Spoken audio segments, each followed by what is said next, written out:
आपले प्रतिनिधी ठाण्याहून स्वप्नील जाधव आपल्यासोबत जोडलेले आहेत। स्वप्नील, ठाणेकरांचा उत्साह आपण पाहतोय। उपमुख्यमंत्री एकनाथ शिंदे या ठिकाणी उपस्थित राहत आहेत।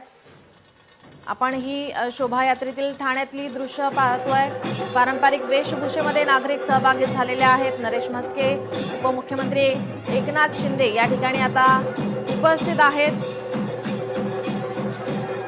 आज दिवसभर आपण गुढीपाडव्याचा उत्साह लोकशाही मराठीवर पाहणार आहोत। आताची आपण ही ताजी दृश्य पाहतोय। उपमुख्यमंत्री एकनाथ शिंदे या ठिकाणी ठाण्यामध्ये पोहोचलेले आहेत।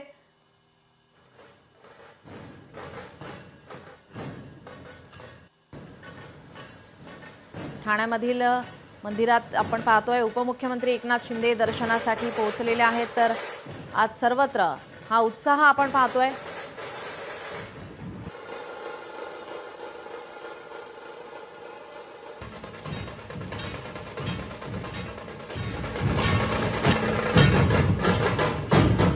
या शोभायात्रेमध्ये आपण पाहतोय सर्वच चिमुकले तरुणाई सहभागी झालेले आहेत।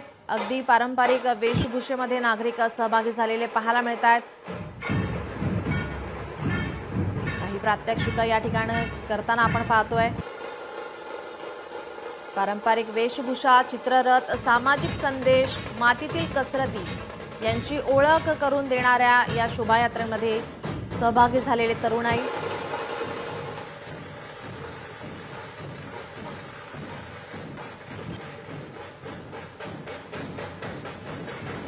मुंबईतील तरुणाई गुढीपाडव्यानिमित्त गिरगावमध्ये, डोंबिवलीमध्ये, ठाण्यामध्ये जमलेली पाहतोय आपण। ढोल ताशांच्या गजरामध्ये आकर्षक रांगोळ्यांनी गुढीपाडवा साजरा केला जातोय।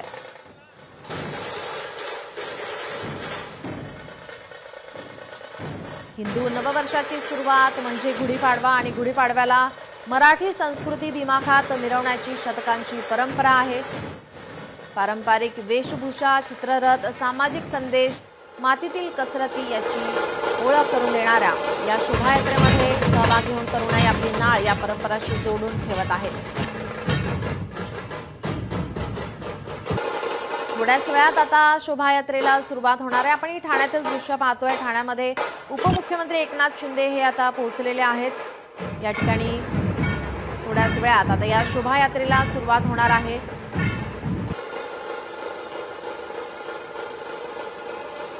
मोठ्या संख्येने लहानांपासून तरुणांपर्यंत आपण पाहतोय सर्वजण पारंपरिक वेशभूषेमध्ये सहभागी झालेले पाहतोय।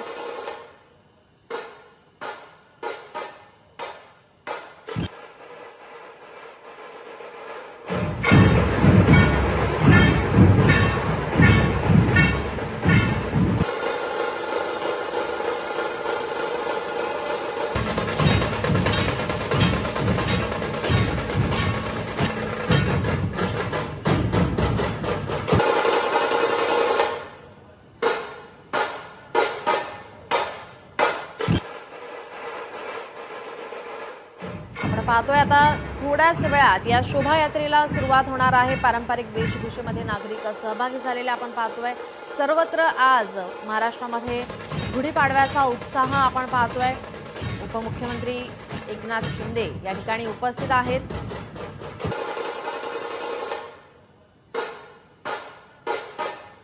या उत्सवाला, या शोभायात्रेला गालबोट लागू नये यासाठी पोलिसांचा चोख बंदोबस्त या ठिकाणी सर्वत्र पाहायला मिळतोय। गुढीपाडव्याला मराठी संस्कृती दिमाखात मिरवण्याची शतकांची परंपरा आहे। पारंपरिक वेशभूषा, चित्ररथ, सामाजिक संदेश, मातीतील कसरती या ठिकाणी आपल्याला आज सकाळपासूनच पाहायला मिळतात।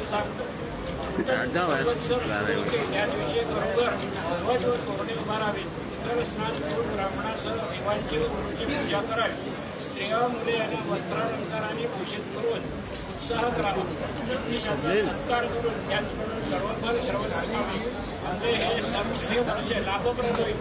प्रथम मंगल स्नान करून अमृतापासून उत्पन्न झालेल्या गोमंतकाच्या थोड्या पानांचे चरण करून भक्षण करावे म्हणजे व्याधींचा नाश होऊन सुख, विद्या, आयुष्य, हे प्राप्त होतात।